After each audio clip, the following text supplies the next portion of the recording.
darle lugar a Jessy para que ella esté dando la primera plenaria. Jessy es parte del equipo de publicaciones Alianza, es autora de la mayoría de nuestros materiales de lecciones, también es pastora, es docente y es amante de la enseñanza. Así que vamos a poder disfrutar de la primera plenaria que se llama Transformados a su imagen. Así que, amiga, lo que Dios tenga en tu corazón, atentos. Campana, estar nuevamente con ustedes, la verdad que es una alegría cuando pensamos en las cumbres en estos tiempos de capacitación y de formación. Sabemos que es una en Capital y ya como que quedó, ¿no? La segunda, la de abril, es la de Campana.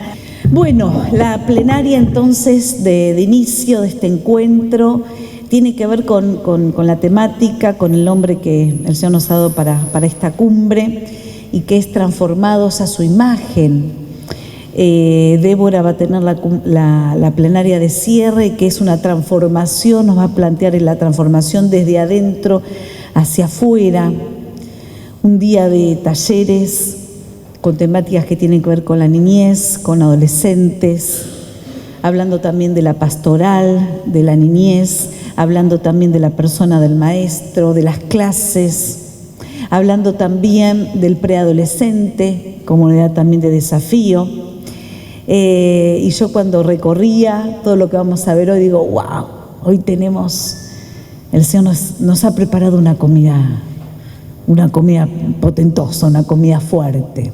No porque yo esté acá adelante, sino que realmente cuando los hijos de Dios disponemos el corazón a la obra del Espíritu y abrimos para que el Señor haga algo con nosotros, y porque queremos seguir siendo todos ese instrumento valioso en las manos del Señor para ser usados en medio de esta generación. Y esa disposición de nuestras vidas, de nuestros corazones, el Señor las ve. Así que en el nombre de Jesús dispongámonos para todo lo que el Señor quiera traernos en esta jornada por la que hemos orado, nos hemos puesto delante del Señor, todos, porque todos recibimos, no hay solo unos pocos que reciben, algunos que dan, no, todos. Acá estamos como hijos de Dios, con corazones dispuestos a lo que el Espíritu tenga. A veces, mi hermano, mientras estamos después comiendo y nos cruzamos, y a veces escuchar tu charla, tu historia, nos enriquece, nos bendecimos. Así que no sientas que vamos a estar dando desde acá. Estamos dando desde ahí, estamos dando en el momento de oración, cuando compartimos. Somos hijos, todos hijos. Transformados a su imagen. Y la verdad que cuando pensaba en este tema, me fui al Génesis, por supuesto, me fui al Génesis, al inicio, al comienzo. Y ahí en Génesis 1 tenemos al Creador y su obra maravillosa. El Creador que cuando vemos la palabra dice, ¿no? Y en el primer día y en el segundo día, y comprendemos que son temporadas de creación, son etapas creadoras. Ahí el Dios pone orden, empieza a poner orden. El Dios creador separa el agua de la tierra. Ahí coloca las lumbreras. Bueno, estábamos en estos días apasionados mirando, ¡epa!, de vuelta el hombre, ¿no? Llega a la luna, así que estábamos siguiendo. Ayer que volvió la tripulación, teníamos interesantes testimonios de algunos de los astronautas entendiendo, ¿no? Cuando uno sale al espacio se da cuenta lo que es la Tierra en el espacio. No es nada. Lo que es nuestro planeta, el universo, tan pequeñito,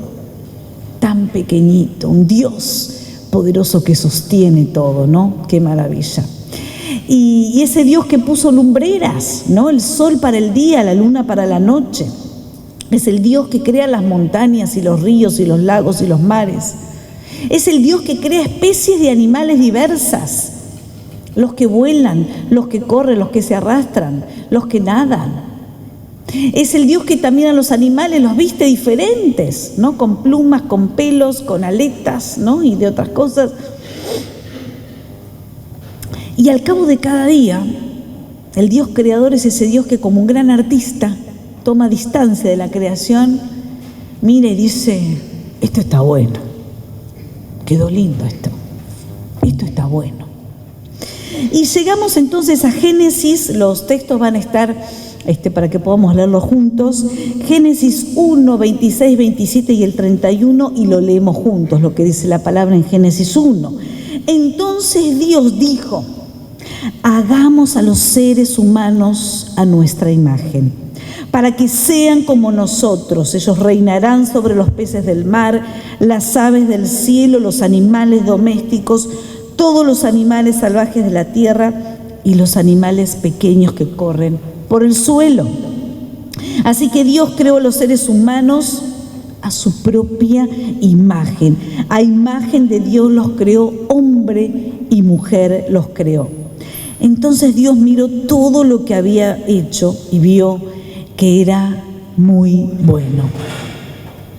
Cuando el Dios creador crea a las personas, hombre y mujer, pone algo más y dice: esto es muy bueno. Cuando mi hermano estaba Dios creando al hombre y a la mujer, somos su máxima creación, dijo: está muy bueno. Su creación más compleja, y puso en nosotros, puso en las personas su impronta, su imagen. Cuando vemos la palabra imagen, imagen es representación, imagen es semejanza, es apariencia, imagen es la que vos encontrás cuando te sacas una foto, decís: mirá, ¿no? Y esta es mi foto, decís: ¿soy yo? ¿Es mi persona? No, yo soy mucho más que una imagen, que una foto, ¿no? Es una representación, ¿no? Cuando nos miramos al espejo hay una representación de nuestra persona, no somos nosotros, es una imagen, ¿no? Una representación, una apariencia de nosotros. Esa impronta, esa imagen es la que tenemos nosotros del Dios creador. Y esta imagen tiene que ver con que Dios nos creó como seres racionales, seres pensantes, seres que podemos comprender, tomar decisiones. Por ejemplo, Adán le dio una primera tarea que fue ponerle nombre a los animales, una tarea intelectual. Es muy distinto de la capacidad que tiene, ¿no?, la naturaleza en sí. Por ejemplo, lo puso al hombre para que gobierne sobre los animales. Tener la imagen de Dios también es la capacidad de comunicarse, comunicarnos entre nosotros, y la capacidad de comunicarnos con la divinidad, de comunicarnos con Dios. Génesis dice: Adán y Eva tenían la visita de Dios en ese huerto, en ese jardín maravilloso. Dios se paseaba, Dios los visitaba, conversaban con Dios. Tenemos esa capacidad, esto es tener esa imagen, esa impronta. La imagen, dijimos, nos hace seres pensantes, poder comunicarnos, nos da el gobierno sobre la naturaleza, poder comunicarnos con Dios, seres que también no solo pensamos, sino que sentimos, así que muy diferentes de todo el resto de la creación. Pero también tenemos que entender que ese Génesis 1 y ese orden, ahí tenemos el diseño original, ahí tenemos lo planeado por Dios. Pero con muchas de las historias que a veces leemos, ¿no?, era todo perfecto, todo en orden, en este diseño que Dios había planeado, hasta que llegamos a Génesis 3. Y leemos también en la Biblia Génesis 3:1, que nos dirá: la serpiente era el más astuto de todos los animales salvajes que el Señor Dios había hecho. Cierto día le preguntó a la mujer: ¿de veras Dios les dijo que no deben comer del fruto de ninguno de los árboles del huerto? ¿De veras? El enemigo toma la forma de serpiente, se acerca y le pregunta, y pone en duda, ¿no?, lo que Dios había dicho. Y Eva le explica: no, podemos comer de todos los árboles, menos del que esté en el medio del huerto, ¿no? Dios dijo que si comíamos de ese árbol íbamos a morir. Y la serpiente: no moriréis. ¿Entendieron mal? Se iban a abrir los ojos, ¿no? Iban a comprender el bien y el mal, pero también su vida iba a tener los días contados. Cuando miramos Génesis 3 en la Biblia, a veces la Biblia pone títulos, ¿no?, delante de cada capítulo, y ahí tenemos como la caída, el hombre y la mujer pecan. Es el momento en que sí, Adán y Eva desobedecen, son engañados y pecan. Muchos se hacen la pregunta, bueno, ¿dónde estaba Adán? ¿Dónde estaba Adán? Adán estaba ahí al ladito. Así que todos nosotros, a quienes nos ha sido quitado el velo, podemos ver y reflejar la gloria del Señor. El Señor, quien es el Espíritu, nos hace más y más parecidos a Él a medida que somos transformados a su gloriosa imagen. A todos nosotros, a quienes se nos ha caído el velo. Se nos ha caído el velo y pudimos ver a Cristo. Sí, un día aceptamos ese amor incondicional. Un día reconocimos que la muerte de Jesús en la cruz era en nuestro lugar y por nuestros pecados. Un día pedimos perdón y fuimos aceptados como hijos. Fuimos perdonados y recibimos el gran título, el maravilloso título, el más grande título que uno puede tener en la tierra, que es ser un hijo, una hija de Dios. Sí, un día pudimos ver a Cristo. Y tenemos que recordar quién es nuestro enemigo y lo que quiere hacer.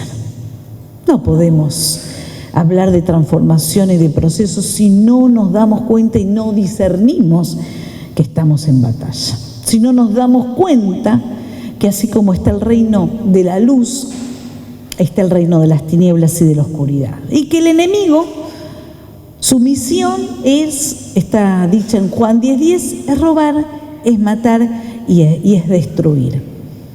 A la humanidad la tiene, pero los que hemos decidido, y se nos cayó el velo, vimos a Cristo y estamos de regreso, Él quiere también destruir. Él quiere también robar. Él quiere también matar. Y tenemos que entender esto para discernir, para mirar lo que intenta hacer en nuestra vida. Y la palabra nos dice, el pecado es un peso. El pecado es un peso. El pecado nos paraliza, nos quita la fuerza, nos saca de foco, nos saca del camino, nos deja un costado ahí. Estábamos en el camino, estamos en el proceso de transformación, pero el pecado ya no nos deja caminar de esa manera. Algunos quedaron en el camino sin poder avanzar, otros avanzan con mucho peso, con mucho desgaste. ¿De qué te tenés que despojar, mi hermano? El Señor me lo ha preguntado a mí. ¿De qué nos tenemos que despojar hoy, mi hermano? ¿Qué pecado tenemos que abandonar? ¿Qué peso tenemos que dejar en la cruz? Vamos a compartir un tema bastante complejo que tiene que ver con el suicidio, ¿no? No es lo mismo que se suicide alguien conocido, famoso, pero también es importante entender la cantidad. No es lo mismo un suicidio en un barrio chiquito, en una ciudad chiquita, que en una ciudad grande. Obviamente en la ciudad de Buenos Aires los suicidios quedan un poco perdidos entre toda la problemática, pero en un pueblo es el todo, es el 100%. Y en Argentina hay 4.249 casos en la última estadística que tenemos, 9,8 de tasa, es decir, 1,7 más que en el mundo. La problemática del suicidio es una problemática que va en crecimiento, ¿sí? Y por supuesto que esto asociado a lo que ha sucedido en épocas pasadas, como por ejemplo la crisis de la Revolución Industrial, Durkheim lo describió muy bien, en crisis económica se profundiza esto mucho más. Pero además, asociado hoy al mundo de la tecnología, mucho más todavía, mucho más. Vemos una asociación entre la problemática de salud mental y el exceso de tecnología en las nuevas generaciones, que es abismal, que es tremenda. Y cuando uno va al mapa de Argentina, lo que ve es que Buenos Aires se lleva el número 1 en cantidad de casos. El cuarto de la cantidad de casos por año en Argentina es de la provincia de Buenos Aires. El cuarto, 1.200. Santa Fe, 460. Córdoba, 366. Mendoza, 239. Entre Ríos, 263. Ahora, cuando hablamos de tasa, vemos que Entre Ríos está número 1. ¿Por qué? Porque la tasa contempla la cantidad de suicidios cada 100.000 habitantes. Entre Ríos, pegado a Uruguay. Uruguay, la tercera nación de América con mayor tasa. Es el nivel de cantidad de suicidios que tiene Uruguay, es casi la misma que tiene la provincia de Buenos Aires. Para un país, eso es un montón. Estamos hablando de una pandemia silenciosa porque crece, avanza, pero hacemos poco. A ver los matemáticos presentes. Dice la estadística que por cada suicidio hay que multiplicar por 25 intentos. 18 millones de personas. Es decir, toda la población de Bombay, India, Pekín, China, el Cairo, Egipto, Sao Paulo y casi todo el AMBA, todo el país de Camboya y Ecuador. Te pregunto, hoy el mundo está en vilo porque Trump amenaza a Irán, Irán amenaza a los países de Medio Oriente por las bombas que pueden tirar, movilizamos el mundo, estamos campaña de oración. ¿Escuchaste una campaña de oración por la cantidad de suicidios? Mueren más personas por suicidio que por guerras en el mundo, gente. Muere más gente por suicidio que por VIH-Sida, cáncer de mama, malaria. En el mundo, el 50% son menores de 50 años. En Argentina, el 50% son jóvenes. El 50%. Y lo que vemos con preocupación es que cada vez aumenta la cantidad de suicidios en los dos grupos etarios más extremos, los menores de 13 y los mayores de 65. Entonces esto, que era solo un flagelo, una problemática, por así decir, de los jóvenes, hoy termina siendo, ¿sabes lo que es recibir? Yo lo tengo que decir, yo recibo a veces, me mandan, no lo puedo publicar, oficios de nenes de 8 años. Yo tengo gente de mi equipo trabajando en hospitales que me dice, Amílcar, hoy estamos con una chica de 10 años que intentó quitarse la vida, ¿cómo vas a, digamos, no sé qué decirte, ¿me entendés? Porque yo tengo hijos de esa edad. Digo, ¿cómo se le pasa por la mente, no? ¿Qué le pasó? Si vamos a la Argentina, multiplica 4.249 por 25, ¿cuánto te da? Para ver los intentos, cantidad de intentos que hay en Argentina por año. Es estadística, ¿sí? Si es 4.249 casos, por 25, ¿cuánto da? 106.000. Pensá lo siguiente.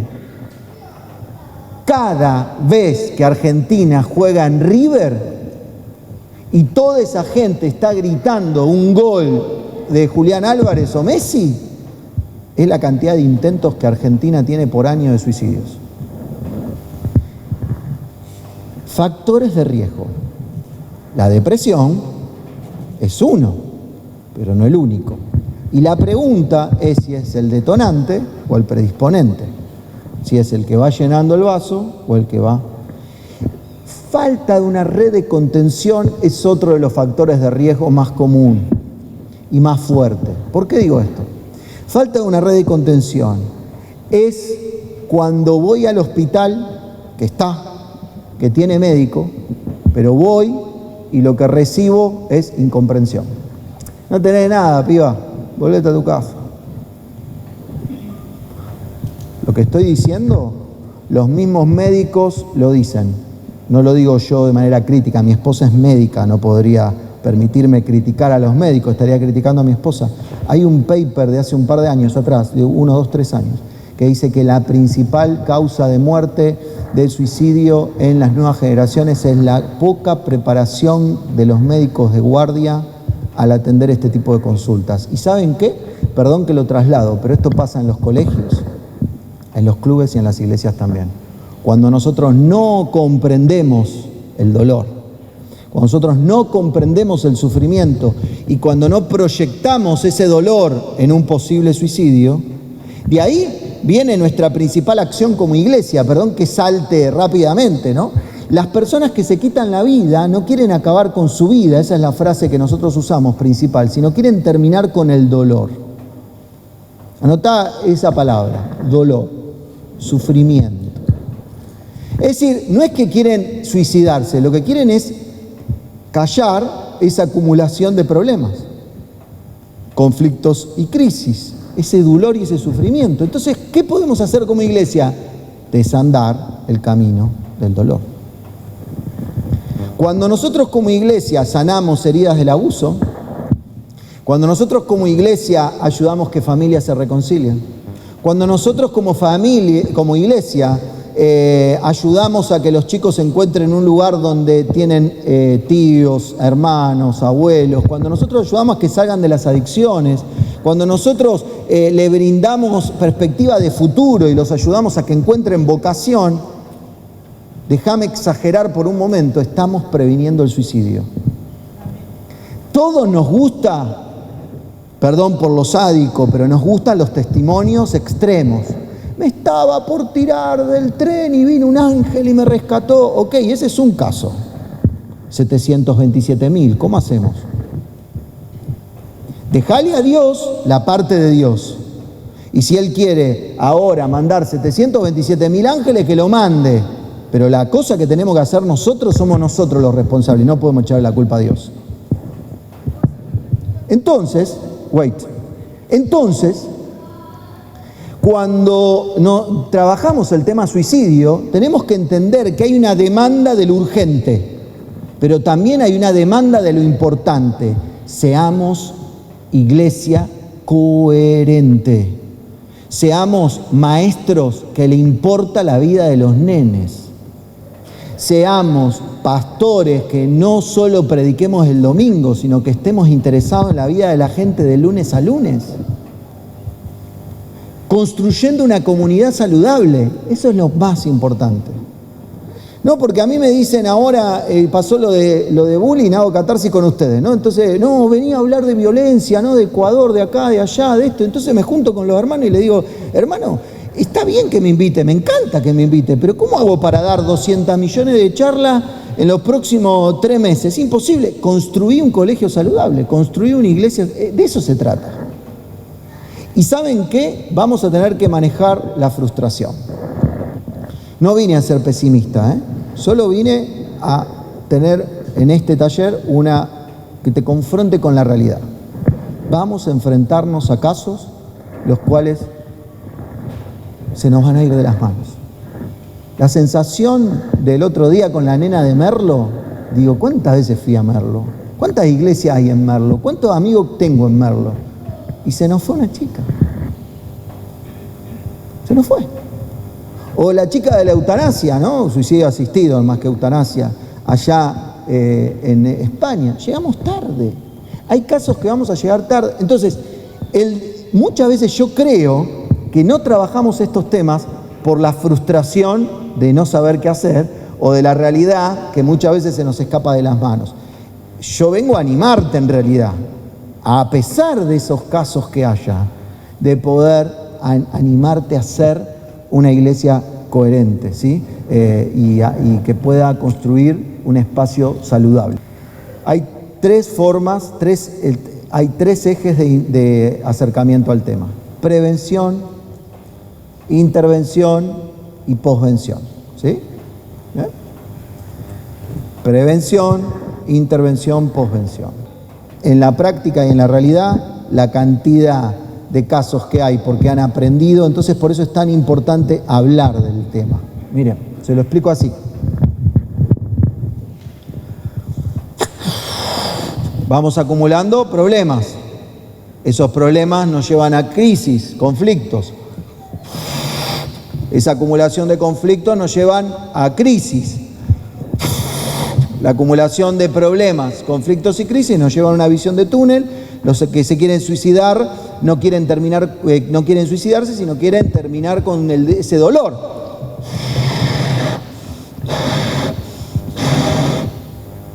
¿Sigo inflando? ¿Qué pasa si sigo inflando? Y si suelto, hablar descomprime.